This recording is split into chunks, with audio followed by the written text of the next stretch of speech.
This is Empowered Human Academy. Welcome home. I want to continuously learn because when people are in their career, they get out of typically high school, possibly college or whatever they choose, and they get into their career. That's where it stops. And I think that's the problem. Like, we have so much time, or so little and so much time, that there's so many things that I want to learn. I have to do that. I have to make a concerted effort to learn more all the time. This is about love. This is about light. This is about the idea that you have everything you will ever need. And this life of yours, this is where you grow, you expand, and you remember who you really are. I'm Abe. I'm Isaac. In Empowered Human Academy, we join with humans of all kinds to feel the inspiration that can only come with empowered living. The stories you hear today are unique, but the energy you hear today belongs to you too. So, with hearts wide open, let's begin. Thor, hello. Welcome to Empowered Human Academy at our house. We have never hosted anyone in our house for a podcast, so we're so excited to have you. What's going on? How are you doing today? I'm good. I'm excited to be here. First time in person, so it's great. Honestly, I'm glad it's you. So thank you. Yeah, thank you for being here. We open these up every single time with a question of identity, and that's not the identity that you present to anyone. It's not the role that you take in society. It might have overlap in those places. It might have overlap with the way you introduce yourself to somebody. But when it's just you coming home to yourself, not being anything to anybody, what words of identity feel like home? Wow, big one. Feel like myself. It's tough. I don't know. I've never been asked that question before, honestly. Yeah. I don't know. I guess I'm a sensitive guy. I don't know. Sure. Well, yeah. Yeah. I'm I don't know. Yeah, that's totally legit. So sensitive was the first word that came out. Yeah. How does that? Tell me more about that. I don't know. I think I'm just trying to get to know myself a little bit more these days. Yeah. I think there was something that I used to put out to people, and that is not the real me. I don't know. I think I'm just in a constant self-exploration process these days, every day. Getting older, having kids, being a better father, that is a constant for me. Making sure I'm able-bodied to do that. I love, physical culture, and that makes me feel good. And I think it adds to me being a better, well-rounded dad. Trying to show my kids a good example, I don't know. I think I'm just trying to get into my sensitive side these days, as opposed to putting on a persona that a young Thorin would have wanted. Yeah. You know what I mean? Yeah. Yeah.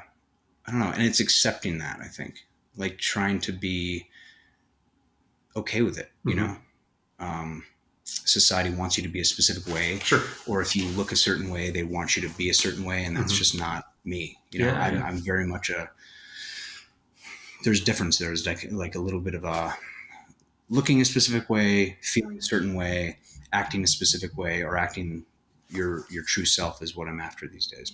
Yeah, I love that. Yeah. Is sensitive like a word to hang on the door of that?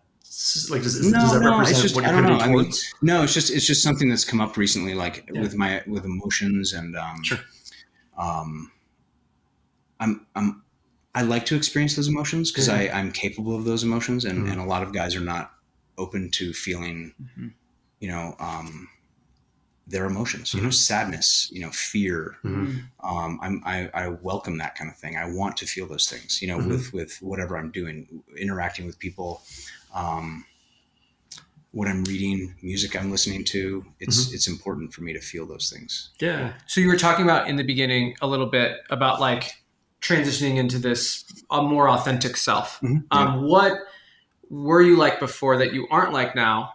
And was there a transitional point where you were like, okay, I want to stop, pretending, or I want to practice being more authentic? Or Well, I think growing up, I had definitely some ego, and I thought, well, everybody has a little bit of ego, or pride, or whatever you might want, or just like a false sense of masculinity, the way you think you need to present yourself. Mm-hmm. And that's just not me. And I've always struggled with that. Mm-hmm. Growing up where I did, growing up how I did, Mm-hmm. growing up around the people I did, it was I don't know, you just put on a mask, you know, and it just wasn't me. I wouldn't have fit in. And I was very scared of not fitting in because you don't want to have embarrassment. You don't want to be, made a fool of or mocked or anything like that. And that's just not, I have no desire for that anymore. Like, I don't care how you feel about me, or this is the way I am, and that's it. And if you don't like it, cool. We're all adults. Yeah. Go away, Totally makes sense. Yeah. Totally. Was that a desire that you just lost, that wore out over time, or was that a specific choice at some point? Yeah. I mean, I think I was just, I was annoyed by myself. I mean, I think the way I felt about all of those things, it made me angry, more angry than I grew up a little bit of a chip on my shoulder, short temper, things like that. But I think it was because I was fighting off, the way I wanted to be to the way I thought I should be, to present myself to other people, or people around me, or where I was, or whatever. And it's just, I was like, man, this is annoying. I don't like me. I don't like being this way. I want to be me. And there was small steps in my life, like the whole chip on my shoulder, angry, short-tempered person. That was the first thing that I recognized as probably a late teen, early 20 something, where I was like, I'm annoying to myself. This is annoying to me. I need to put in check. Like, what am I doing? Why am I acting this way? Why am I so sensitive to, or quick to anger? The whole sensitive thing, I am sensitive. I feel people, you know what I mean? If you're, I was so quick to anger and quick to embarrass and quick to judge and all these things that I was like, what? Slow down. My brain always worked really fast. So I was just, it's like, slow down, be yourself. And that's it. And be cool with that. And I am cool with that. But I'm still learning, I'm still learning to do that, You used the language of welcoming earlier, welcoming your emotions. That was right after a little bit about self-acceptance. Yeah. I mean, so a lot of people a lot of men don't want to feel fear, or admit they feel fear, or admit they feel sadness, or admit they feel anger. They'd be more apt to accept the anger as opposed to a softer side, or a compassionate side, or an empathetic side. I can't be like that. I can't be like that. So I was talking with a friend earlier about music, what's going, and there's music makes me feel the feels, if I put on a song, I will immediately have goosebumps. I can feel it change in my brain. I feel my, well, I don't have any hair, but I feel like goosebumps on my head, what I mean? And that's that's a good thing. I want to feel those things. So yes, I welcome those emotions, and I kind of challenge internally, subconsciously, I challenge myself to those emotions now, where in the past, the old Thorin would have been so quick to judge something or somebody or a situation. And I'm like, relax. What is happening? Think about it. But that was because I was always a super hyperactive brain. I have 1,000 things going on. I've been working on that as well. But sure. Is that the same, the slow down for a sec, is that the same muscle that you allude to earlier? When you're talking about, when you realized you were annoying yourself and let me slow down at that point, is that the same slow down reaction, slow down internally when you're self-evaluating versus when you're evaluating people around you? Yeah. Well, wait, say that again. Sure. Yeah. So when you were talking about it dawning on you that you were annoying yourself, the way that you were being, you said okay, let me slow down. Yeah. Slow down the mind. Yes. That sounds similar to gating your reactions when you're avoiding judging other people. Slow down there. Is that the same thing? Yes, absolutely. I mean, like I said, my whole life I've had whatever you want to call it, ADD, ADHD, and I always have 1,000. I've always had 1,000 things going on. Yeah. All the time. This is, but I'm really working on focusing on being present every moment, whether it be with you guys, I'm present. I want to be focused. Whether I'm with my kids, I want to be present. I want to be focused. With my wife, I want to be present. I want to be focused. that is something that I was incapable of doing as a younger me. Okay. Incapable. It was just impossible to do. But like physically incapable kind of thing? Like, yes. Physically incapable of doing. I couldn't do it. I always had many things happening, you know, and now I can kind of put those things aside, clear away the noise, you know, and really just concentrate on what's happening, you know. And that is it's an it's a continuing thing. Like I'm still learning, you know. So I'm curious, you talked about your former self that you were annoyed with. Yeah. Not to like, you know, focus the attention there, but like what part of yourself were you annoyed with that you kind of let go of? You talked about like, you know, judging, you know, maybe the emotional side. Were there other things that you were kind of just like frustrated with that you're glad that you don't kind of identify with now or carry now in your life? Well, yeah, because I was what I think initially started that type of mindset for me was I was super judgmental on myself. Very judgmental, physically, emotionally, everything. Got it. And that clearly dictated how I was reacting to the world. You know, my judgments were playing an immediate role in how I judged you in a situation back in the day. Had nothing to do with you, had to do with me. I was just a mess, you know, I was subconsciously a mess, you know. Yeah. I mean, yeah, it's a funny thing. I mean, now I have let go a lot of that. Yeah. I love me now, you know. I had a lot of body dysmorphia, a lot of habits that I created myself that I was like, I was just disgusted with. It was a little torturous, you know, and that just reflected on the way I was in the world, you know, angry, but I wasn't angry at the world. I was angry at me. I wasn't, you know, quick to judge. I was quick to judge me. Yeah. And, if you don't have any self-awareness or how to deal with yourself, then it's going to be pretty tough, you know, going through life, you know, and I know a lot of people like that. And that was, so getting away from people that were like-minded, that was one step in the right direction, you know.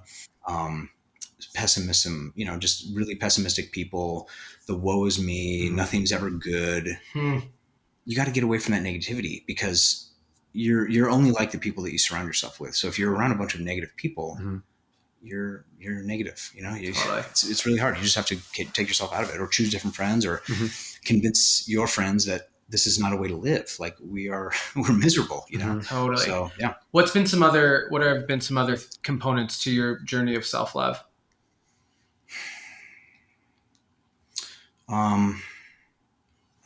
You talked about kind of judging yourself, body dysmorphia. Kind of walk us through the journey of that and what that's kind of been for you, and how you seem like you're in a healthy space right now. What's been that kind of arc for you? Understanding how my body works. I always thought I knew what my body needed and how it worked, but I didn't know anything until I actually really found out through my own reading and learning and talking to trainers, talking to nutritionists, and you know, just really figuring out what I needed, you know. And sometimes you can't figure it out on your own. Like you need help, you know. And I thought I had all the answers because it was, you know, ego. You know, I know how to do that. I can do this. And I mean, did I have a basic knowledge? Yeah, absolutely. But I also like to be held accountable. It's sometimes hard to self-motivate and or like setting a schedule for yourself in anything, you know, not just like fitness or food or anything like that, but like I have things to do, set a schedule, get them done, do them, complete them, and then move on, you know. Sometimes a lot of people aren't very, especially me, I was never really self-motivated, you know, so. That's interesting.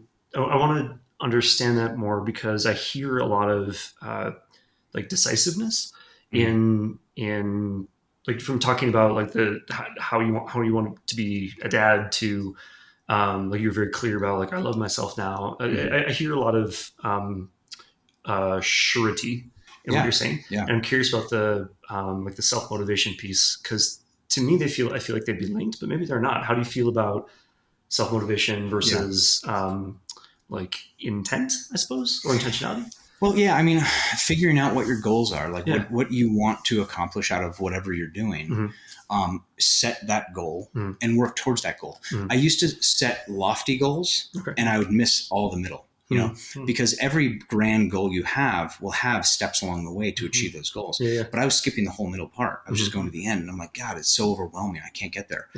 And I mean, it's just chipping away at the one thing, you know, just plan for one thing, a small goal, go to the second one, go to the third one, go to the fourth. Don't go to the 10th because you're missing the whole process is part of it, you know, right? Totally. You know what I mean? With anything, you know, whether it be fitness, whether it be parenting, like everything, it's just small steps, you know, and don't get ahead of yourself, you know, and I was always getting ahead of myself. I was just thinking about the end, what I wanted, which is fine, but which should be on that goal list. Like you have to have that goal, but how do you get there? You know, I was skipping everything. I was skipping all the steps, you know? You know, I'm curious, has your kind of craft in being a barber, has that helped you become more compassionate, not only to others, but also to yourself? Yeah, because I listen to a lot of guys talk, you know, everyone tells me things that they don't tell anyone because it's kind of, it's a safe place for people to vent. You know, it's not their partner. It's not their employer. It's not their friend that they see all the time. I see guys like once a month or once every 2 months or 3 months, and they tell me things that they don't tell anybody. And I imagine myself in their shoes. And a lot of these guys go through, everyone goes through things, you know, everyone goes through trials, you know, and I put myself in their position and thinking about like their partner has cancer, their mother just passed away, and I can relate to all those things. And everyone has their own struggles. So yeah, I mean, I have compassion and I feel those things, and it keeps me compassionate, you know, because I'm such an extroverted person, I need that. But yeah, I think it's good to continuously have those feelings, especially these days. Everyone is lacking compassion. Everyone is lacking empathy, you know? So it keeps me right there centered with empathy and compassion. And there's no judgment, you know, they sometimes ask my opinion, sometimes they don't, and they want to vent, you know, and that's great. Yeah. But I think it's important to feel those things, and I want to feel those things. I love doing hair, but I'm more for the human experience. I want to feel, I want to know what you're thinking, you know, like, what do you want to tell me? You know, if you want to tell me something, some guys just cut my hair, you know, that's fine. Totally fine. They need a break, you know, cool. But some guys, they sit down and they really want to get it out. Yeah. You know, whether they enjoy specifically telling me that thing, or they just needed to get it out, and I'm the one safe place they can go to vent those things, you know, to get that out. And that's also, it's good for everybody. It's cathartic, and you can just have that release, you know? Yeah. I always find it so interesting what goes on, like, as a part of, you know, if you're a barber or you're a painter or you're whatever, what you get to see that is outside of the actual cuts, or what's outside of the actual craft, Like right? 80% of what I do is just people. Yeah. Hair is great. I love it. And I like making people feel good. I like making people look good and feel good. But it's more about the people, you know, that's what I'm after. I mean, I love doing the hair, but Totally. I love listening to people. Man, totally. What are you going to tell me? Like, what is happening? You know, that's fuel for me, you know? So that's what I really love about hair. I'm going to ask this question in a really vague way, and we'll see if it works. Yeah. How do you use that fuel? I think it's just an understanding that everyone has issues, you know, everyone has problems, you know, and don't be so quick to judge. It keeps me grounded that everyone is struggling with something. Everyone has their own life. Everyone has their own existence. Everyone has your experience that you're having. Everyone is having that. And it makes me less judgmental like I was when I was younger. I'm less quick to judge on people for anything. I'm just like, oh man, that person was screaming or whatever. Just who knows what happened to that person today? You know what I mean? It's a great equalizer. Yeah. Kind of like the subway in New York. Yeah. Everyone's just riding the bus. Yeah. I mean, riding the train. Yeah. I mean, that's what I've heard about the subway. It's a great equalizer. You could be a lawyer, you can be whatever, and everyone's kind of experiencing. We're all the same. We all have our own problems. Somebody might be wealthier, somebody might be poorer, but we all have our own issues and our own struggles. So I think it does. It makes me more compassionate to know these people have their own problems, and everyone has their problems, but it's just, I don't know. It keeps me more grounded, hearing people talk about it. Yeah. Why is the groundedness / compassion important to you?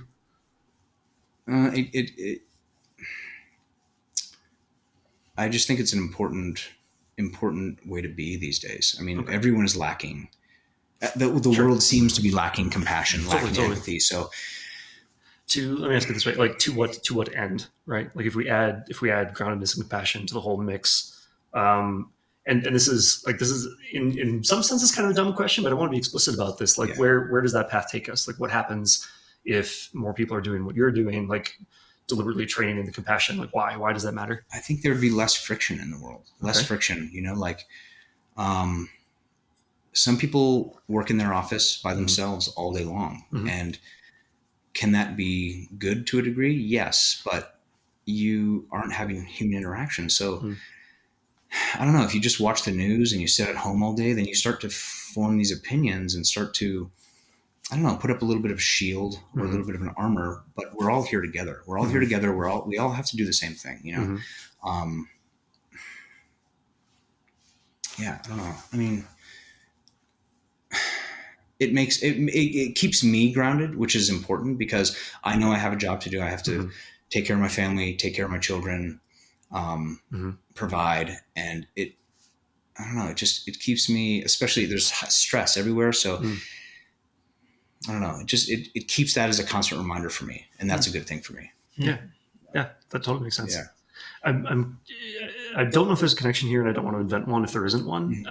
But and I'm using my own words for this. This wasn't something you said, like the tour of the human experience that walks through your door on a regular basis. Is that connected at all to your like journey of self-exploration? Like, you talk about getting to know yourself, and I wrote down self-exploration because I was curious about that piece specifically. I don't know if it correlates. I don't know if those come together. Yeah.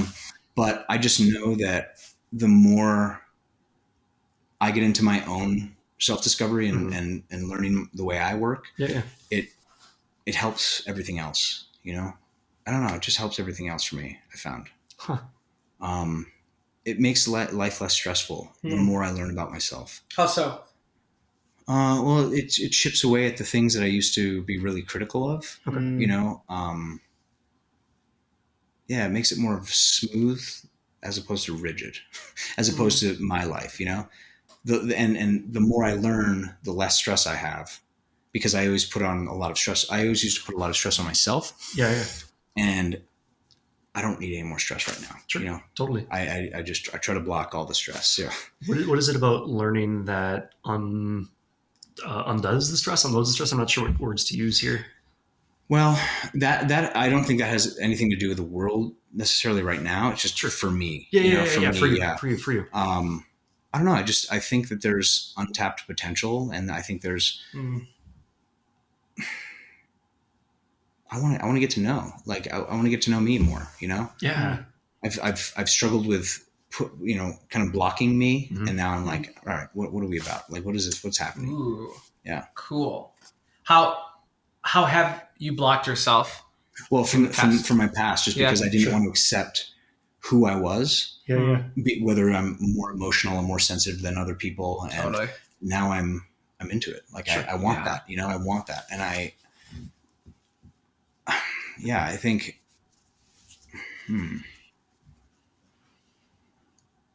Yeah. I love how you're in this spot right now in your life. Like, you're a dad of children, and you have a lot going on, and yet, like, one would say maybe around your age, people would no one has it all figured out, but like, you are actually like shifting like tens of years that you were something else, like by accepting who you are, What has been the most surprising kind of realization of that process in the last couple of years when you've decided to kind of finally slowly accept yourself for who you are? Is there anything, has there been anything that has been exciting or surprising or like kind of shocking? Well, I think the way when I was younger, how people used to say, how it was, when you get older, this is the way it is when you get older. You have a bad back. It's all bullshit. It's all bullshit. You can create your own reality. That's a fact. And if I kept listening to the people that used to be the naysayers in my past, I would be right where they are, which is miserable, pessimistic. There's no future, and settle into these ways, like 40 something, I'm old, I'm broken. It's all bullshit. That's all bullshit. After I hurt my back years ago, everyone's like, well, that's it. You can't do. No, that's not true. Like I PT the hell out of myself. I do things that my parents never have done in my 40s, because I want to see what I'm capable of doing, I love that. And that is, that's a huge thing. Like people tell you that you can't do something, whether it be physical or whether it be anything. That's all bullshit. And I want to keep proving those things wrong that I've heard in the past. Like it's just not true. It's just not true. Well, and in a time such as this, which is just such an interesting, heavy and also beautiful and also tragic and also amazing time. I mean, in one moment, right now, there's a lot of bad going on and there's also a lot of good. How have you kind of practiced protecting your optimism? And is that a practice for you? Because like you were talking about the people in the past. If you just turn on the news every day, all they show is negative stuff. Yeah. And I want to know what's going on in the world, but I choose to find things that are more positive. I want to see people helping each other. I love seeing the stories out of like Louisiana with people just helping each other.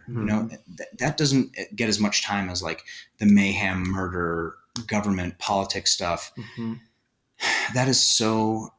I understand why they do it, but it's just I don't watch it. I watch a little bit of it because I feel like I need to, but I want to look at more optimistic things or more happy things and more. I don't know. It's just I'm protecting myself like that. Yeah, I just think people should focus more on the positive as opposed to the negative. But everyone focuses on the negative. Well, not everybody, but it's easy to. Yeah, it's easy. It's easy to turn on the television and be like, "It's hell. This is hell. The world is awful." Shut it off and do something cool, do something more positive or read about something more positive, anything. Totally. And it changes your brain. Totally. And kind of like what you were saying, the people in the past who told you, oh, you messed up your back, therefore you're fucked for the rest of your life kind of thing. Yeah. Well, it's similar to that with like media and the things that we're listening to, like, oh, the world sucks right now. Well, if we keep on hearing that and then we keep on telling ourselves that, we're going to start believing it. Right. So I think it's this like beautiful balance and practice of understanding what is going on. And also we're not here to carry the weight of the world on our shoulder. Like we're just one person too. Right. And what's cool about like, I think in your situation is that you get to talk to actual 8 to 10 people a day, new people every day with different life experiences versus one kind of like curated dramatic story that is supposed to scare. And I think that you are seeing like actual in real time what's happening in the world. Yeah. Not that the news isn't, but like you get a unique vantage point, which is really cool. Yeah, and I like that. I like some guys have been cutting for so long that I hear everything that's been going on, and every single time I see them, it continues the conversation we had before. So it's just a continuous story of hearing about their life, which I want to hear that. I like that. It's I like the variety. I don't like doing one thing or hearing one thing. It's good to have variety, but and most of the things we talk about is just positive stuff. There's of course there's negative things right now, but you have to turn around the conversation and find the good in things as opposed to just being like, this is awful. For sure. Awful. Totally. Do you identify with the word curious? Like, are you a curious person? Oh, for sure. Yeah. Absolutely. I'm hearing a like from absolutely. Like I just like I don't know. I'm the guy that reads the encyclopedia just because I want to read new things, or Awesome. or just like I love history. I don't know. I love factoids. I love numbers. I love reading about. I don't know. I love. Yeah, curious. Yeah. I mean, that didn't sound right, but I'm just super curious. Yeah. Yeah. Yeah. I want to know what's going on. Like I like hearing about things. You know. For sure. Yeah, it's funny. I'm hearing that like in your like your relationship with yourself, like again with the exploration thing. Yeah, I want to see what I'm capable of doing. Absolutely. Yeah, I have a constant curiosity for what is possible, and even for everybody else. Like I'm curious about how you are. I'm curious about how you are and what you're doing in your life. Like that, it makes me feel good. You know, especially people that have positive or creating positivity around them. That's more of what I'm focused on. Like I just everyone that I hang around with now, it's people that I want to be around. You know, like you're doing amazing things. I want to be near you. Like that. It makes sense for me. You know. Does your curiosity kind of come back to maybe the core principle of seeing what's possible? Mm-hmm. Yeah. Because then you're like seeing what's possible in other people's stories. And then you're kind of just, your curiosity leads to that kind of, not principle, but kind of value of yours. Curiosity as a motivator. Yeah. Curiosity as a motivation for that. Yeah, absolutely. Yeah. Absolutely. Yeah. Cool. Yeah. I appreciate this like so much. Cause like, speaking about myself for a sec, like I also, I don't know, like I sense that so much is possible. And I feel what you're saying about, like I want to see what I'm capable of doing. What you were saying about compassion and that whole line of thought makes me wonder if if that's one of the ways that we as a society find out what we collectively are capable of doing. Does that make sense? Yeah, absolutely. I mean, I have that optimism for people. You know, I have to think that way. If you just have doom and gloom, you know, I think about the optimism of the world. Like, yeah, there's a lot of stressful things, but I have hope. I have optimism. We are capable of doing really good things together or individually, you know, and I want to focus on those things for my own self and for, you know, everyone around me too, you know. Did that, talk to me about timelines of perspective. Like was there a correlation or was there no correlation between you having that relationship with the rest of the world versus you having that relationship with yourself? Yeah, I mean, my journey personally has been an ongoing thing, but I've kicked it into high gear, like really, probably aggressively, probably in my late 30s. The impending doom of like the impending doom of turning 40, right? And I, you know, it was this big question mark, this big like gray area. What is going to happen, you know? Yeah. And that has forced me to really get after it and not procrastinate anymore. And then being a father, that's something very specific. Those are the two main things, you know, getting older and being a father. Those are two, those are probably the big things that really pushed me forward with that. Yeah, that makes sense. So making sure I'm hearing you correctly and tell me if I've gotten this wrong, like those kind of made optimism mandatory. Is that right? Or? Well, I mean, well, not mandatory, but I choose to be more optimistic more so than in the past. Sure. Because I'm a reflection, you know, my kids see either optimism and joy and happiness, or they see bitterness and pessimism and laziness. And, you know, I don't want them to see that because they do what they see, you know? So if you are a bad example, then they will have bad examples to learn from. And I don't want that. I don't want that. What do you to have the like the immediacy of that effect? Yeah. What do you want to kind of you kind of touched on it, but what do you want to teach your kids as a dad? Oof, that's huge. What do I want to teach my kids? Well, what do you want to give to them? What do you want to teach? What do you want to impart? What do you want to collect? Like, kind of create a space for them? Like, what kind of space do you want to create for them? I would like to show them that they are able to do anything they want. I want to show them that it's good to continue learning, always be curious, like always want to learn. What do I want to teach my kids? Man, that's huge. To be a good person, I mean, that's a very simple answer. I mean, to be a good example, so they grow up to be a good person. That's what I want to teach them. I don't want to push them in any direction because of what I want and need. That's what, our parents did. You're going to play baseball. You're going to do this because I did. I would like to show them a lot of different things to do. You pick and choose. It doesn't matter to me as long as you're a good human and you have compassion, you have empathy. That's what I want to teach them. And I wasn't that way as a kid. I want to show them that as an adult and as a father for them, for sure. Yeah. Like that's the best thing I can do is give them a good example to follow. So they have that to learn from,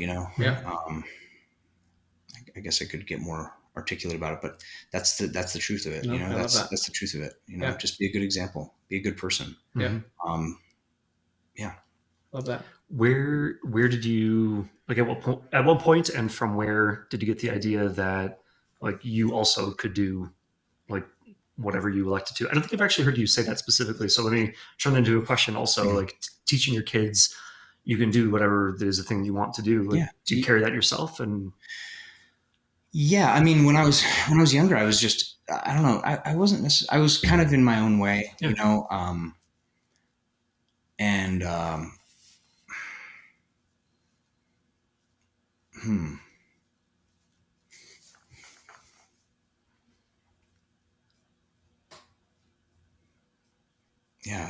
I got to think about that more. Sure. Because I've seen you, not to interrupt your train of thought, but like in the conversations that we've had, like I've seen you be like creative and inventive, and clear-headed about what you want. Yeah, I mean, a lot of people, they get to a certain point in life and they kind of stop. I read something a while back in my mid 30s when I was 35 or 36, and it really disappointed me. And I was kind of sad. It was just something about people stop seeking new music after 36. Oh, interesting. And I was like, oh, that's depressing. I mean, there's so much amazing music out there.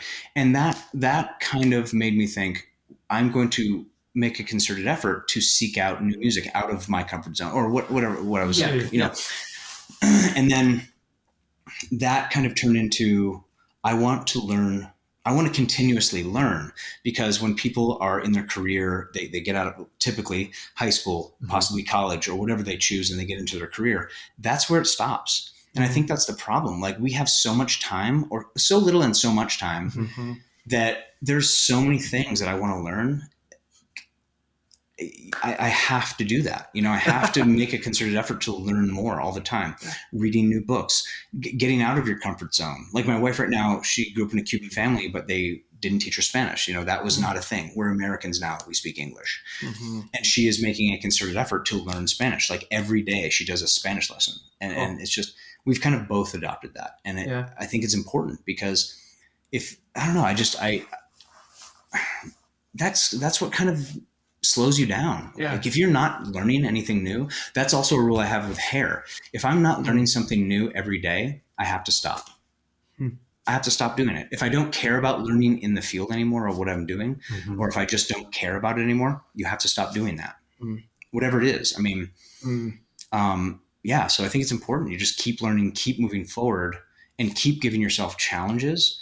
It keeps you younger, keeps your brain more active, and it sets a better example for your children. If your kids if you have kids and they just see you doing the same thing day in and day out, coming home, turning on the television, that kind of sucks. You know what I mean? Totally. And they're not like, they wouldn't be motivated to learn, when you're just sitting watching television, they're doing like homework and you're not helping them or whatever. It's just, I don't know. I think you're learning with them. You're growing with them. Mm-hmm. You don't stop learning and growing at 35 or 40 or 45 or 50. I mean, physically, yes, but like your brain and your experiences don't stop. I think you should just continue those until it's over. Well, and I mean, physically, yes, but also physically, no, because I mean, you've become jacked in the last year. You know what I'm saying? Like, well, that is, I've always loved lifting weights. I've always loved it. I've done it since I was 17 years old, but I lacked the focus to really, like, with being present, right? Yeah. I was never present with it. I was just doing it to like check the box. Mm. So if you're just checking the box, you're not learning. You're not advancing, Mm-hmm. Focus on what you're doing. You'll get more out of it, and you'll get better results. Fitness, Totally. lifting weights. If you are focusing on the workout, be present in it, realize what you're doing, you're going to have a better workout. Totally. But if you're just like, Totally. who cares? You're just a shit workout. Like, Totally. You might as well not even done it. Yeah. But yeah, I've put a lot more focus on everything. So rest and recovery, that's important. I'm in my 40s. Like I used to sleep 5 hours a night. That was, it was cool. Fine. Mm-hmm. Oh my God, I sleep so little. That sucks. That totally sucks. I go to bed at 8:30, 8:30, 9 o'clock. And I get up really early, still like 5 a.m. But good sleep, I really appreciate now. Totally. I don't think because I'm older, I'm just wiser about my life. I have certain goals I want to hit. Rest and recovery is good. I'm absolutely putting more value into rest and recovery than I ever did. I never put anything into rest and recovery as a young person. I literally burned the wick at both ends. I'd work out sometimes super, super hard.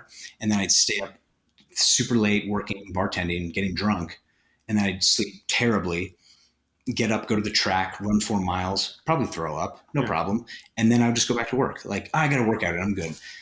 That's not a way to live. You're not getting anything out of either one of those. I mean, the drinking, whatever, who cares? Like that doesn't matter, but you're whittling away at your life and your health, that's just, I didn't appreciate it back then. I appreciate it now, Totally. Yeah, that makes sense. Yeah. I'm finding myself just like, I think I'm repeating myself here. Like I'm just refreshed, honestly, like hearing you talk about this because, or talk about this in this way, I suppose. Because again, like, the intentionality, the clear mindedness, at least from what I'm hearing, feels like I don't know. Like there's so much noise in the air. Yeah. And what I'm hearing is a calm and a decisiveness, and like I know that this is mine. Like I know this works for me, and so I go for it. Yeah. Am I reading that right? Is that how it feels to you? Absolutely. I've never had that before. Yeah. I've never had that like decisiveness. Okay. Because I always had so much noise going on. Okay. But I do have certain goals. Like I would say that my kids really grounded me to a level that I was not prepared for. Oh, interesting. And I thought I would continue living not the same way, but I don't know. I think they're the best thing I've ever done. Like they've really grounded me and they've really given me real purpose and they've made me think about myself and reflect on myself. Like, oof, you need to get a hold of yourself here. Like, Not asking you to oversimplify parenthood, but maybe I'm going to ask you to oversimplify parenthood a little bit. Like, is it because they're going to take whatever you teach them and go off and have a life with it? Or? Absolutely. The way I talk to my wife, the way I talk to them, that they learn everything and they remember everything. So, I mean, I don't really yell at my kids ever.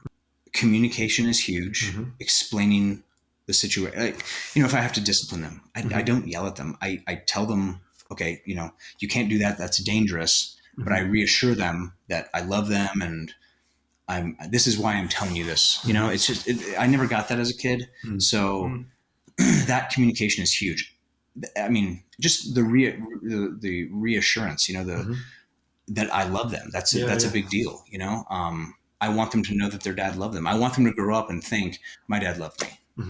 That's important to me. And I think that's important to them as humans, as people just growing up in the world. If they have, if they don't have that, then how are they going to be able to give it? Mm-hmm. Being with a partner, if you don't tell them why you love them, or how, and that's a huge part. I was not a good communicator growing up. Like emotionally expressing myself was not a thing I did. It was not. I mean, ask any of my past girlfriends. It was horrible.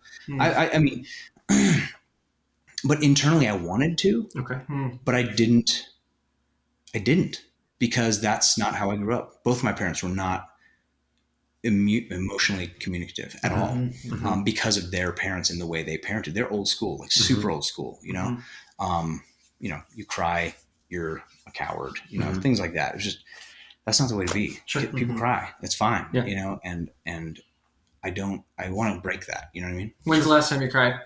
Sunday. I love it. Yeah.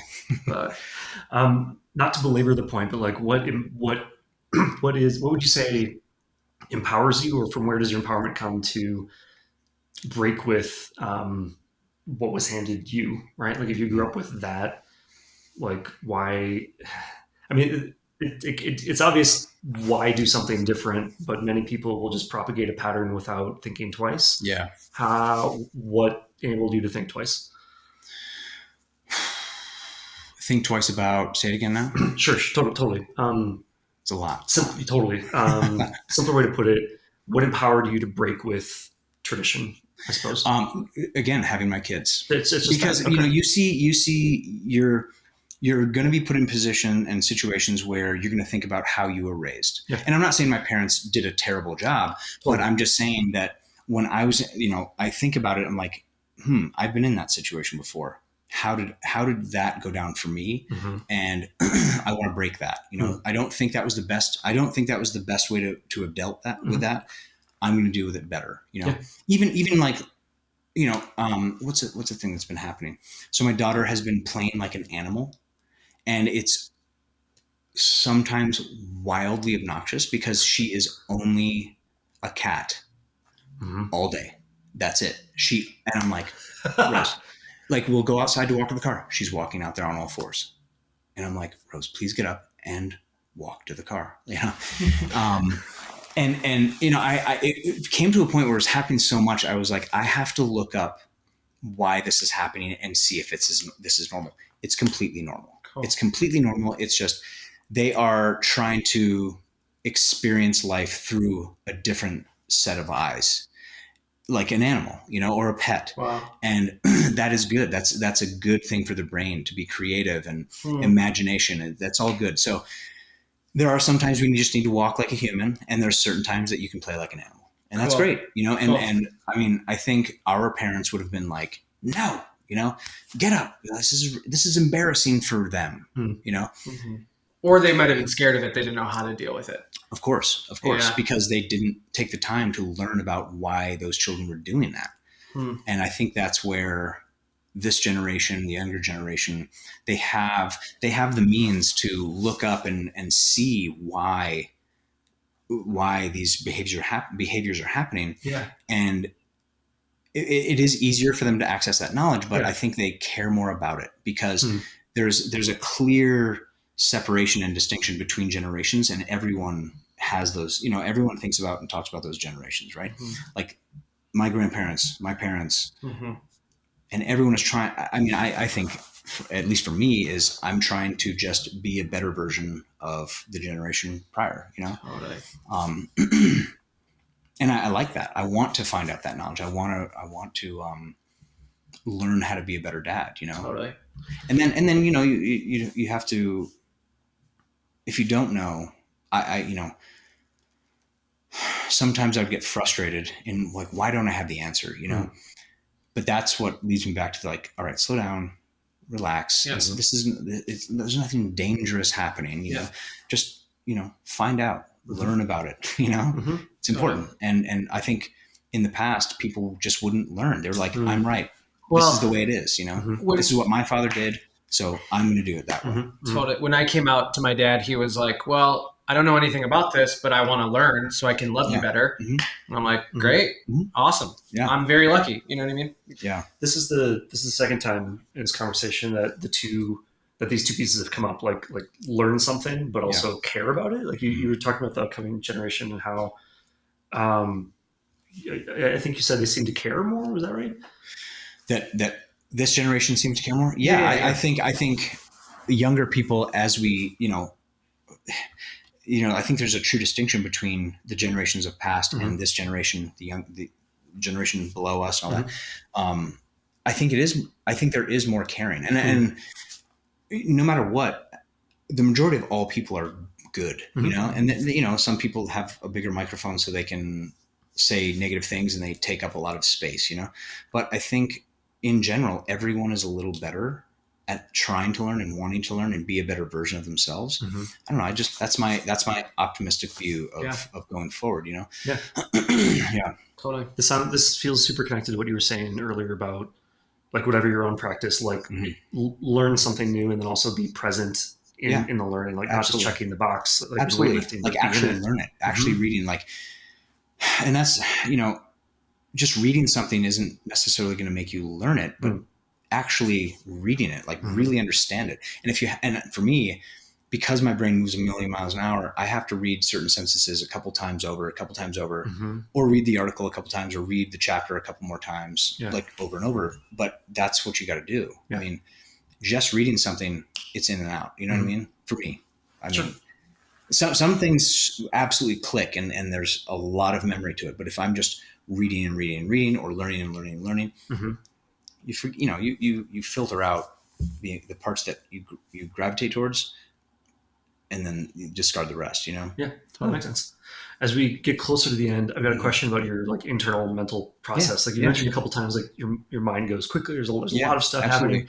So that's in one hand. On the other hand, there's the idea of like slowing down. We've talked about like now that you have children, like you have more like, my words, not yours, tell me if they don't fit, more clarity of thought, like more decisiveness, more intentionality.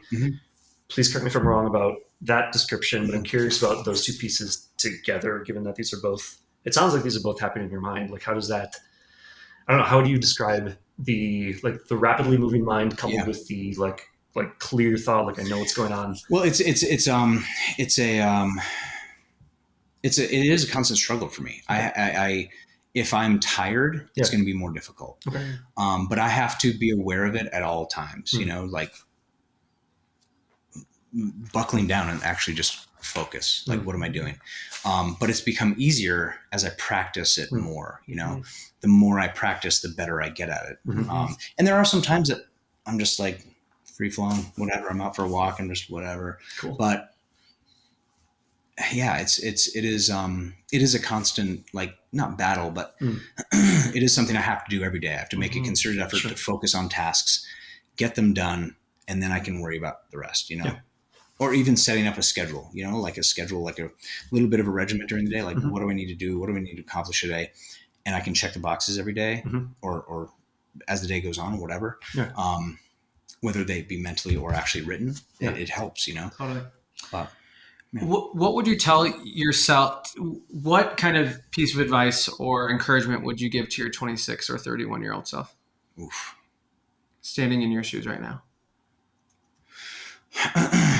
I mean, try to learn these lessons now as opposed to waiting until you're in your 40s. Yeah, for sure. But then again, the ego and bitterness of my younger self would have been like, whatever, I know that, but yeah, I would try to do that. Just, slow down, try to be a little bit more present. Don't worry about the past. You're here right now, move forward. I used to dwell in the past, Got it. And that is something that I think is a major, that's a really hard thing to get past. If you keep dwelling on the past, you can never move forward. You have to just cut it off. It's over. You can't do it again. Totally. Focus on now and then move forward with it. You know what I mean? 100%. Yeah. I love that. I read a line today that said, you can't back your way into the future. You got to be facing it. Yeah. I mean, I'd say that was also an issue of mine. I think about circumstances that I wish I did this way. I get it. Everyone does it to a degree, Yeah. but like that will absolutely slow your growth as a human. Totally. If you keep dwelling on anything Totally. from the past, anything, it's a strike against your growth, Yeah. I always try to, when I look to the past, I always try to take the things that worked and apply it now or later. Yeah. But other than that, I am like, well, I messed, or whether it be like I messed up, cool. What do I learn from that? Let's move forward with something better. But I'm never like, oh my God, what was me because I said something wrong. I'm always like, okay, what can I learn from it? Yeah. I've really enjoyed this conversation. It was great. I like your brain a lot. So I hope it was all right. I've never done this before, so good. It was great. We've got 2 questions to close with, and the first one is, what does an empowered Thorin look like and feel like? Ooh, what is empowered Thorin? Jeez. Me, right now. I love that. That's awesome. What do you know for sure? What do I know for sure? That I will continue my process and just be better. I know that, going forward. I know I'll learn more. I know I'll have more experiences. I know I'll have valuable relationships. I know that, I know that for sure. I love that, dude. So cool. I'm so happy to know you. Thank you for this conversation. I love you guys. Bye. Bye.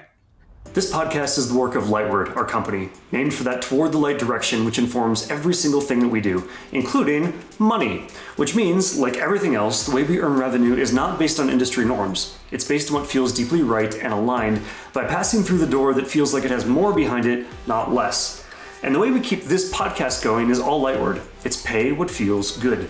It's an exchange of value between you and us. We're keeping conventional podcast advertising totally out of this. And here's how Pay What Feels Good works. We give you this episode because it feels good to do so. And you consider, honestly, what number of dollars this episode is genuinely worth to you. I do not care if that's $3, $1,000, or literally $0 and a heart emoji, as long as that trade genuinely makes your day better. And the energy there is the entire point. That is what we're building our business on. No advertisers, no selling your attention, just you and us, trading value in a way that builds us both up. So whatever the number, when you're done listening, head to empoweredhumanacademy.com and hit the Pay What Feels Good button. We use this policy across all of our company's work, and I'm really excited to bring it here to the world of podcasts. This is us voting for the world that we want to see. Thank you for being here.